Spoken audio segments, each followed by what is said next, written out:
Piyada zolağı ilə aranızda 20 metr məsafə var. Oradan istifadə etməklə öz həyat və sağlamlığınızı təhlükəyə həm atmırsınız, həm də digər sürücülərin. Mən bu aksiyanı çox gözəl qiymətləndirirəm.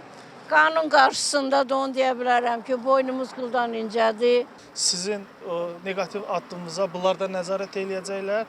Ona görə sizə daha diqqətli olmağa çağırıram. Sumqayıt şəhər İcra Hakimiyyəti və Sumqayıt şəhər Polis İdarəsinin birgə təşkilatçılığı ilə şəhər ərazisində yol hərəkəti qaydalarının pozulmasının qarşısının alınması məqsədi ilə geniş miqyaslı maarifləndirici kampaniyaya start verilib. Aksiyanın əsas məqsədi piyadalar arasında yol hərəkəti təhlükəsizliyi ilə bağlı məlumatlılığı artırmaq və onların qanunvericiliklə müəyyən olunmuş qaydalara riayət etmələrini təşviq etməkdir. Prosesə şəhər üzrə fəal gənc könüllülər də cəlb olunub. Siz həm öz həyatınızı təhlükəyə atırsınız, həm də ki, nəqliyyat istifadəçilərin. Sizi hal-hazırda piyada keçirdiniz, həm o istiqamətdə, həm də svetofor istiqamətində.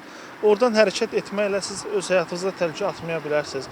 Bu üçün də biz aksiyamızda könüllülər iştirak edirlər. Bu gündən sonra sizin negativ addımınıza bunlar da nəzarət eləyəcəklər.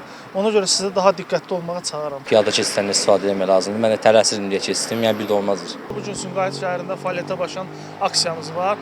Fəaliyyətin məqsədi Sumqayıt İcra Hakimiyyəti və Dövlət Yol Polisi şöbəsi ilə birgə piyada zolağından düzgün istifadə etməyən vətəndaşlarımıza qarşıdır. Siz hal-hazırda görürsünüz ki, piyada zolağı ilə aranızda 20 metr məsafə var. Oradan istifadə etməklə öz həyat və sağlamlığınızı təhlükəyə həm atmırsınız, həm də digər sürücülərin.